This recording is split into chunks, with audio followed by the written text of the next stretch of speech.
guys, I thought I'd start doing giveaways. Ah!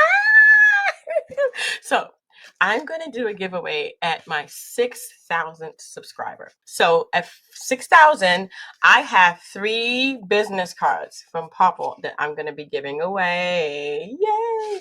There is I see so many people giving away baskets and stuff. I have to be in that. I have to get through that. I have to be a part. So my 6,000, 6,001, and 6,002 subscriber, these are for you. Business cards. You're going to put them on the back of your card or your phone or whatever you want to do with them. It's fine.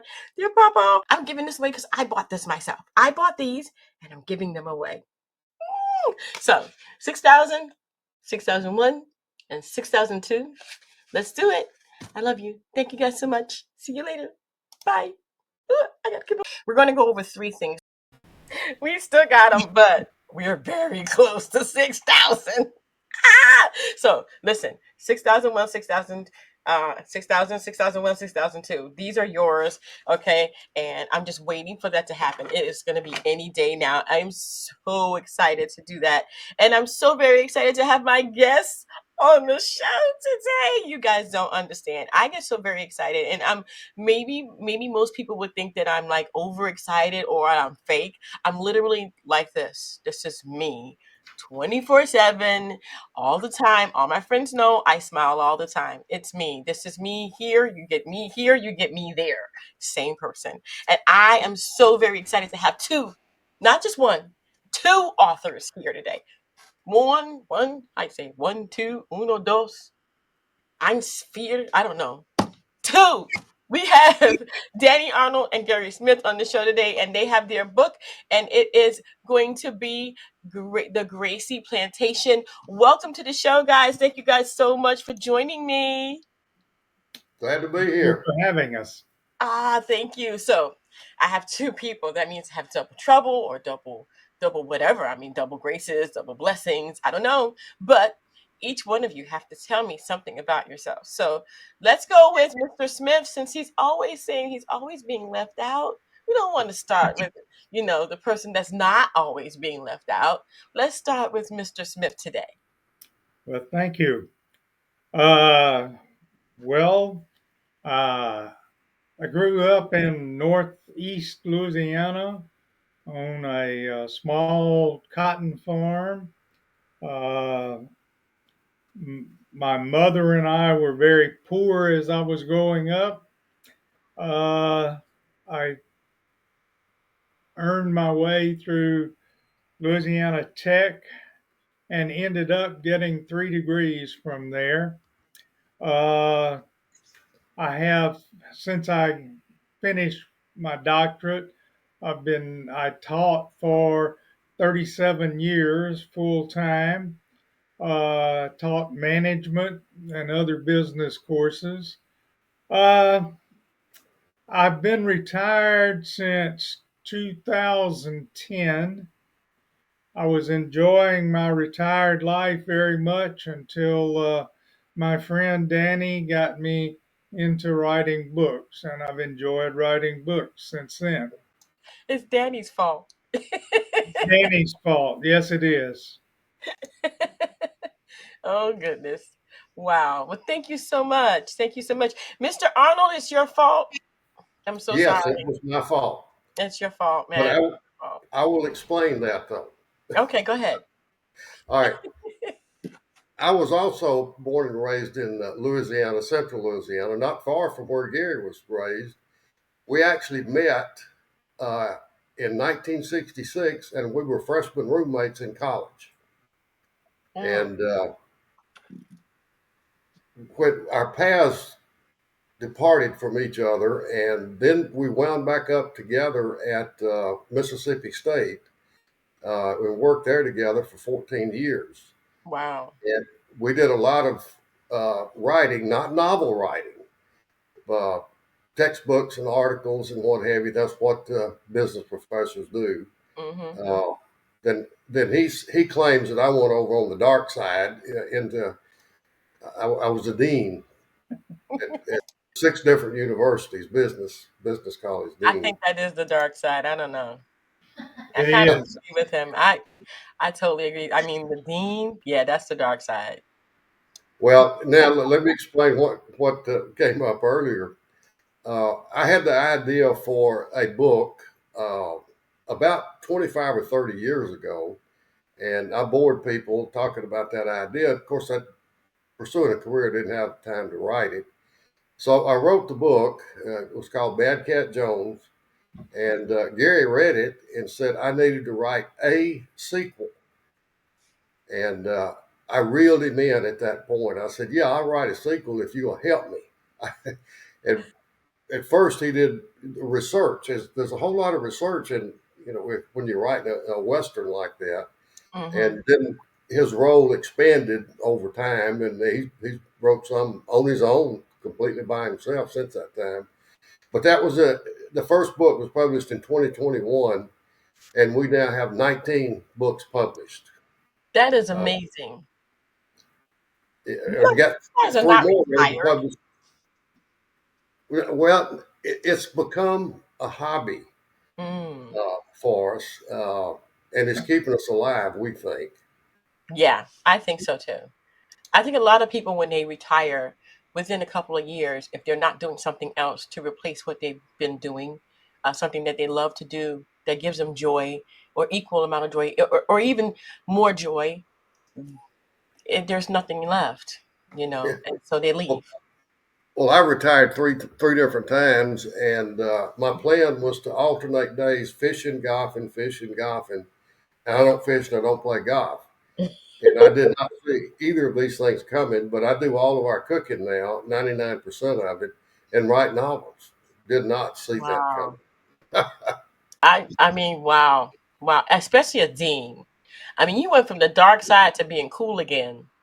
I don't That's know. true. That's very true. Yeah. Wow. Wow. So, okay. So, before you guys got into the novels and the writing, what was your experience in this, though? I mean, like, did you have any experience? I mean, I know you talked about your book all the time and you wrote one, but before that, did you have any experience with writing? We Go ahead, Danny. Not novel writing. Yes, Gary and I co authored quite a few textbooks in marketing and management. And of course, professors have to publish. And so we wrote articles, research articles, and stuff like that. But that's a totally different kind of writing than novel writing. Yeah, I hear you. I hear you. And that is, that question goes to Mr. Smith as well. Did you have any experience? Well, I had written the textbooks. Neither of us had any experience with Oh, novel writing. mm, Uh, we didn't know if we could do it. We knew we could do the work, but we didn't know if we would enjoy it or if that blank page, those first few kind of get scary to you. But we enjoy it. I mean, yeah.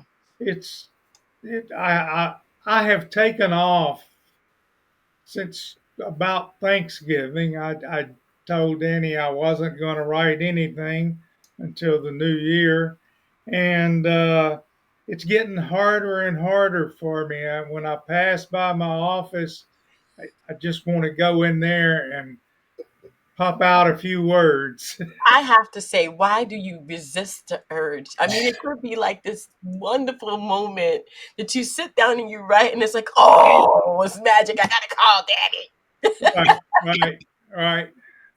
Yeah, I had to call him the other day. I have a new idea for the one I'm probably going to start in January and I got you. let him know what I was thinking about. Mm-hmm. Wow. Wow.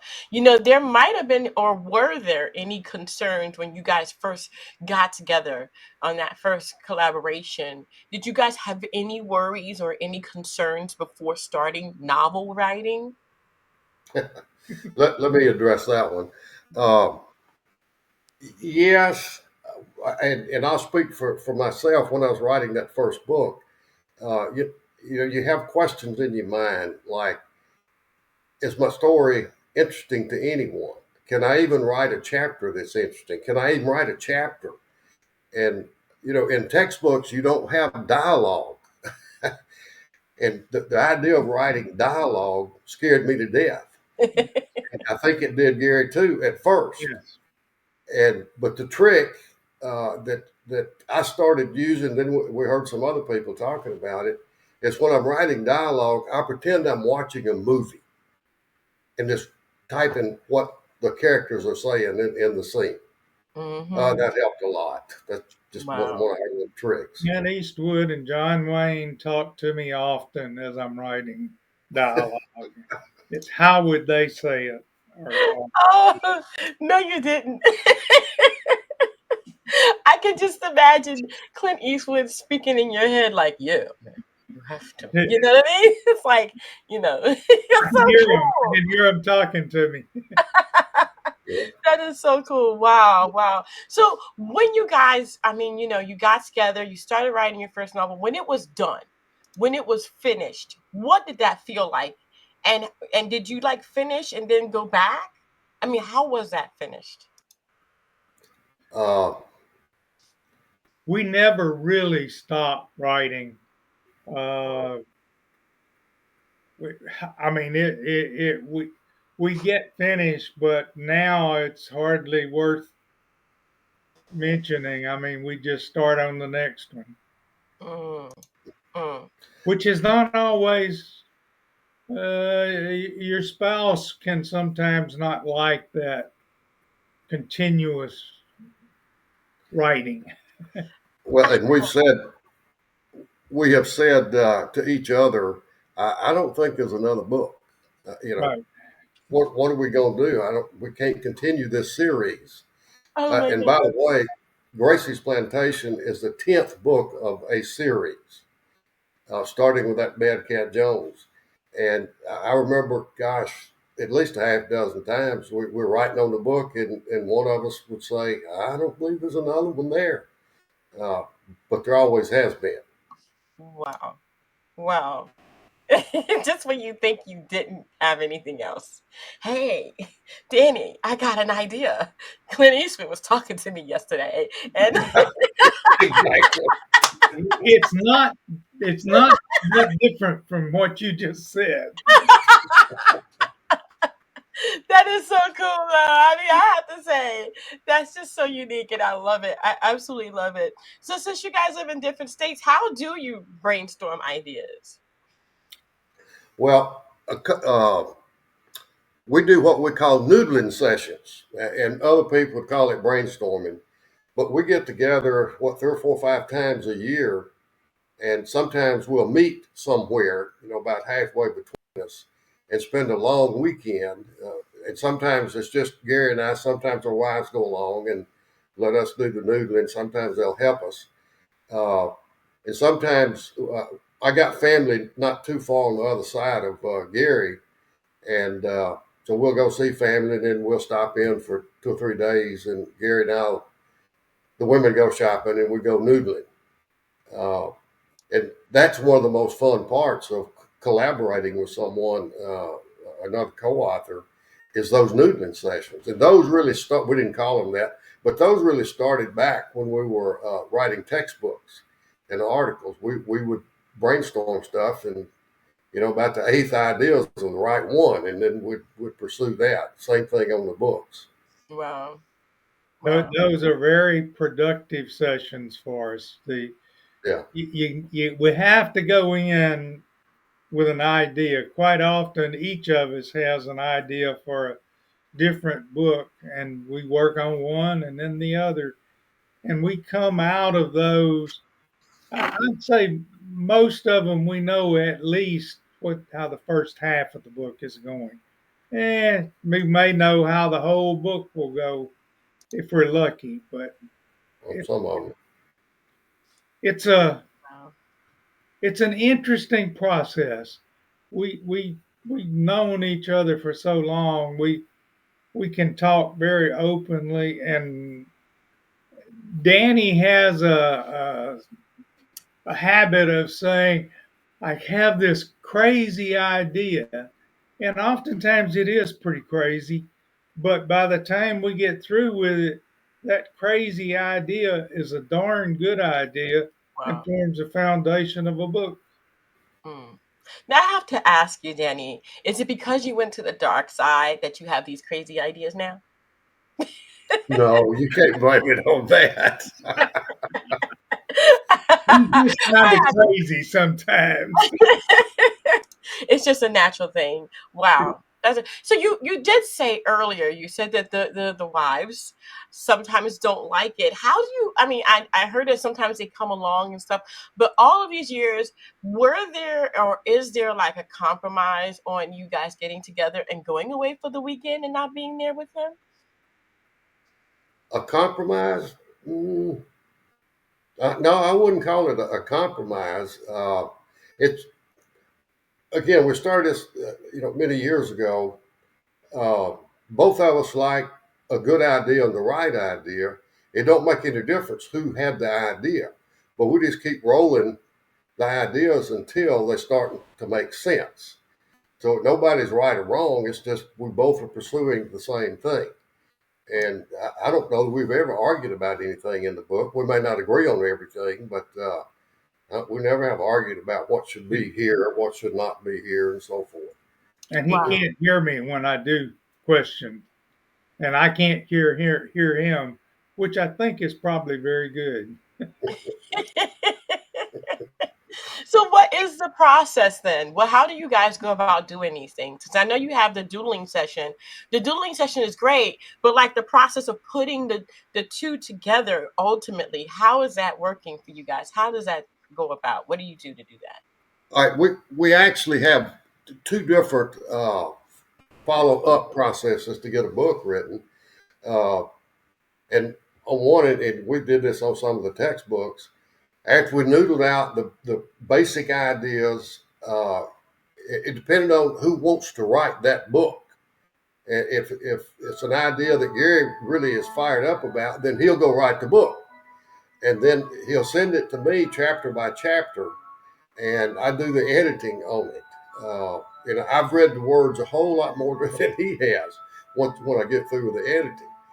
Then if I want to take the lead role and get the first draft of it written, then I have to do the same thing to my own writing that I do to Gary's writing. And in the end, we're both storytellers too, Wow. more so than great. And always have been, really. Mm. Before we were writing, we were pretty good storytellers. We sitting around the campfire, we can tell some pretty tall tales, which That you is so need with cool. writing fiction. That is just so cool. I mean, I think that you guys are amazing. I think that you guys have it going on. It's just such a wonderful thing to see people get together and write. And it's not always. Usually what happens is I have one author on the show and they've written all the books, but it's just wonderful. What are your plans? I know that you said you have an idea there, Gary, about your next book and you're trying to avoid the office. I got it. Yeah. But what are your plans for the future between the two of you guys since you are co-authoring these books?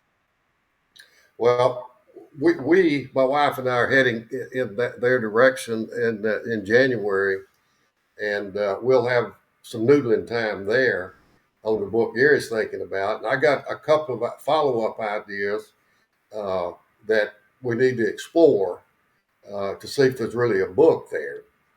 Uh, and I think we both plan to, as long as we're mentally and physically capable, that's what we're going to do. We're going to Nice. write more books. And it's rather different when we've written some series, some long ones, some short ones, and it's rather different when you're going to write a book in a series. You've already got some of your major characters, you have a feel for them, you know how they act.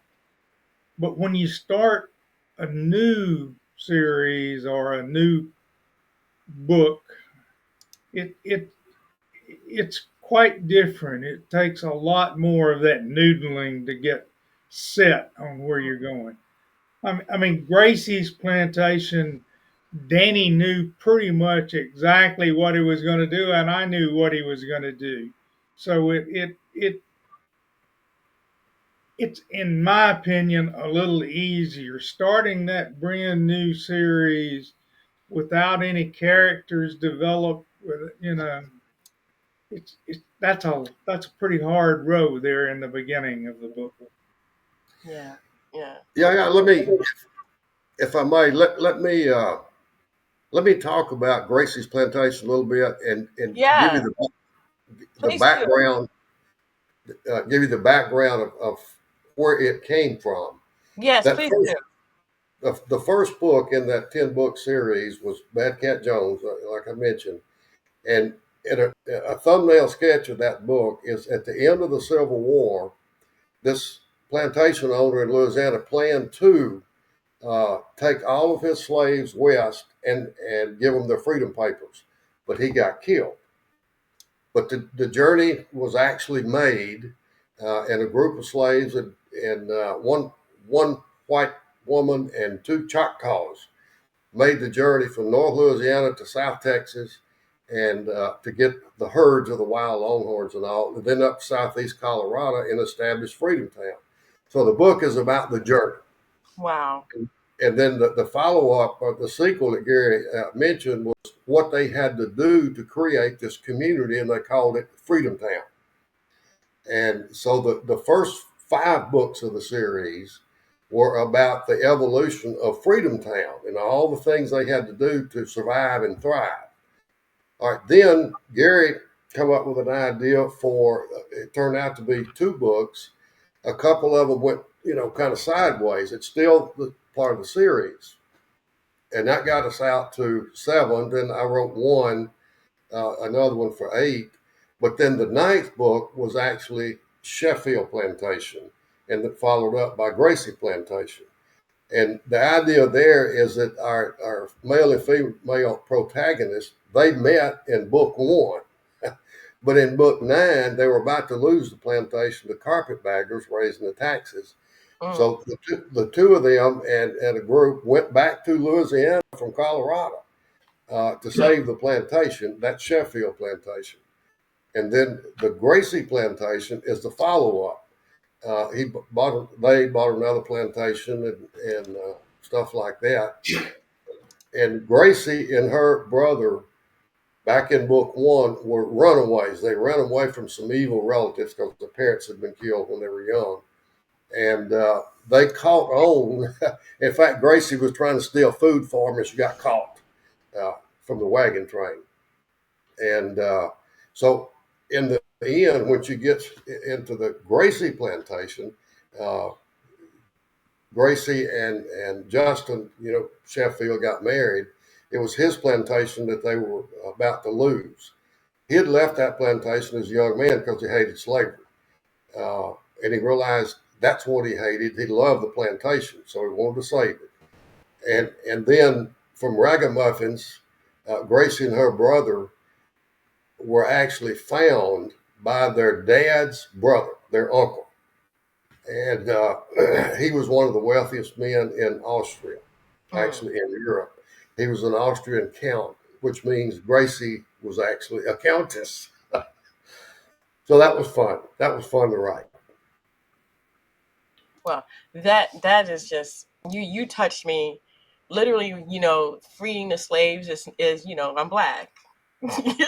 If you didn't notice, I'm black. I'm a black girl, and freeing the slaves is like, it touches me because I'm not too far away from the generation where my great was a slave, Mhm. and and we are Choctaw, Choctaw Indian, and Seminole, and I have Seminole and Choctaw Indian in me. And when I you have said I that, have Choctaw. yeah, I have Choctaw because I'm a mix. I'm a mutt. I'm a mutt. If you ever did see when I'm a mutt, but um, it's just I found a lot of history. Like you said, you have to study the history. A lot of Yep. history with my family was that we were slaves from the West Africa, and we were sex slave trades. My family.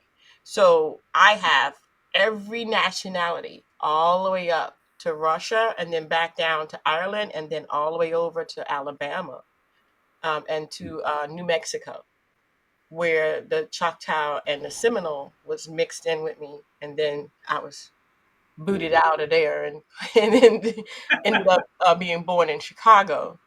So a lot, just a big, huge mix of just wow, of Yeah. wow. Well, But that really touched me. I love Well, books like that. let one me of mention this. Hmm. one of The, our intentions when we started was we wanted to make sure that we made the Indians, and it was Choctaws, and the black people who had been former slaves, we wanted them to not appear like they do in so many movies, Thank you. to be real people, to Uh-huh. be smart people. To we were really cognizant of that in the first few books in that Freedom Town series. Yeah. Uh, Unfortunate situation, but still people. yeah. yes, Right. yes, Yeah. Yeah, I got Well, yeah, yeah. If I know we're about to run out of time, but I read years ago that in the heyday of the cowboy after the Civil War, that's when everybody went that way, you. and Hmm. literally it was everyone. And some of the historians think up to 1/3 of the cowboys were African American. yes. And I read that. I grew up on a plantation where most of the hands were African American, Hmm. and I got to thinking, these guys could do that if they faced that journey. They could do it. Yeah. Well, somebody should write about that. Yeah. Yeah, they should. And you did. And And I we, appreciate that. You don't know how much. Because like you were saying, Gary, every time that they go back into that era, we're always slaves. But that wasn't always the case. There were no, black freedmen and there were black slaves. There were Right. Irish slaves. Yeah. yes, There were all kinds of slaves. We just had the raw deal. I mean, we got the you raw got the lowest we of got the the short we got the short pick of really short. raws. Well, it And sounds we, like you would oh, enjoy reading Bad Cat Jones. And I'm not doing a commercial, but it's available on Amazon. There you go. Yeah, Yeah. it it we really love to. I love to write that book. I mean, Mm. in all that whole series, the African Americans, the former slaves in this case, uh, they they did thrive because they were ingenious and dealing with the elements and the tough land out there and everything. Uh, but anyway, Yeah. and we tried to put in that some African Americans that you don't hear much about, Mhm. that were cowboys, that were important cowboys. It's now not that big a deal, I guess, because some other authors have picked it up. But we spend quite a bit of time on a law enforcement officer that happened to be black and was very good. Mhm. Mhm. yeah, It Bass is a big Reeves. deal. Bass Reeves. Now, several people have written about him. We explain him better than they do. I think it is a big deal because you have to understand that I never learned about African American history in school. I only learned about American history in school. And American history stated that we were slaves. That's what I learned. You probably, I had never heard that there were a lot of essentially all black towns in the frontier Right. territory. I Uh, didn't hear that either. I we, heard that Central Park used to be a black neighborhood that was actually Black Wall Street. Am I correct? And they were all. It was. I'm not sure how it happened. I think it was a massacre or something. They went in there and then they just took their land, and now it's Central Park. Yeah, right. Um, I mean, there is just so many instances So where many instances of it's just things like that. I was never taught that. I No, was never taught that. I didn't know that. I had no idea. We met a lady at Western Writers of America, and an African American lady, and she still lives in one of those towns. As far as Mm, she knows, it's the only black community that survived, mm. over the years, and she still lives there. Where is this? I believe it's in Kansas. I believe that's right. Well, if somebody can please let me know where this place is, and I will definitely travel there. It's. We'll try to look it up. I'll try to look it up. Yeah, please let me know because that would be amazing to travel there and to take your book and to read a little bit from your book and to give people a little bit of a history that I don't know nothing about, Yeah. you know? It's just sad. I was never taught this. Not nowhere in school did I ever get the education about this. But neither were we, certainly. Right, right. We grew up in a segregated South, so it was not easy to get into this and to really start researching and Mhm. working with it. Yeah. And I know we're almost out of time. Don't worry about it, guys. But I am a singer and I toured with Mr. Glenn Leonard. He's the former soprano of tenor of the Temptations. And we did Hmm, his live show. And he said even as big as the Temptations name was, they still had to go in through the segregated part. They still had to be segregated and they still had to go in through the back door where it said Negroes only. So even though they were the temptation, right, segregation still hit them. It kind of amazed me that there were certain people that were willing to work with Black people back in those days. Even I know that there was one performance by a Black recording artist that people didn't even know he was Black. And when he showed up, he started singing, the entire audience was like, yeah, I yes, mean, they had no idea. So they didn't know what to do. It's sad to see that a person would be defined by the color of their skin Yeah. or the color of their eyes or their hair. All blonde people were Scandinavian. That's not true. It's just it's sad to see that and hear that even in this day. And I'm so happy that you have a book that shows that no matter what color you are, people even back in those days still regarded you as a human being, and that's so important, so and important. and the white people in our books early were very much. They did not allow anyone to create problems for the black people that they lived with. Hmm. Yeah, We tried to make that uplifting. yeah. And there were people back then, I'm sure, that did that, Yes. that really regarded, even if they were the slaves. And I know in my family, my part of my family was white Jewish, and um my great, I think, great grandfather was a white Jew. He bought Negroes and then set them free. He bought them so that he could set them free. He didn't buy them to keep them. He bought them so that he could set them free. And it was just an amazing thing. I mean, just to buy a person. I asked my great grandmother what it was like, and she said it was just horrible, to be able to buy a person, to just buy a person, like cattle, you know. Hmm. Um, Yes. it's just unbelievable, unbelievable.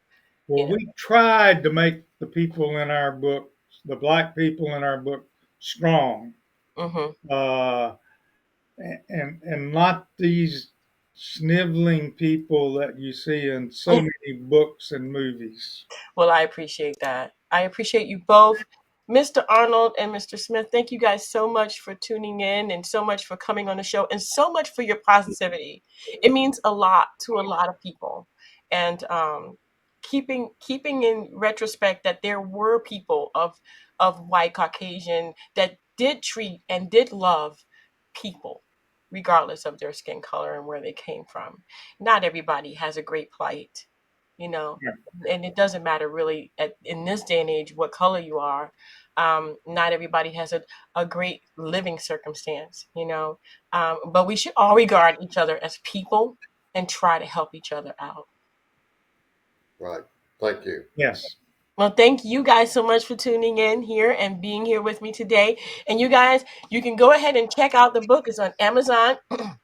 The Gracie Plantation. I think, and me personally, I'm speaking from me, I think this book here is amazing. It sets the precedent to show that not everybody that was in those days regarded a Black person as just property. They understood that they loved, they had family, they were loving people, very smart, and all we wanted to do was help and be a part of a family.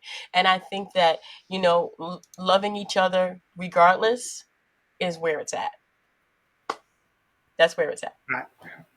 Yes. All right, Mr. Arnold, Mr. Smith, thank you guys so much for tuning in. Don't forget to check that out. I'm going to put all the information in the description box below to the side, wherever you may be looking. And I'm in the box. So, go ahead and check that out for yourselves and be blessed. And remember to treat people like people. Love each other. All right? All right, guys. Until the next time, see you. Merry Christmas. Merry Christmas. Don't forget to follow us on YouTube and Instagram. Thank you for watching.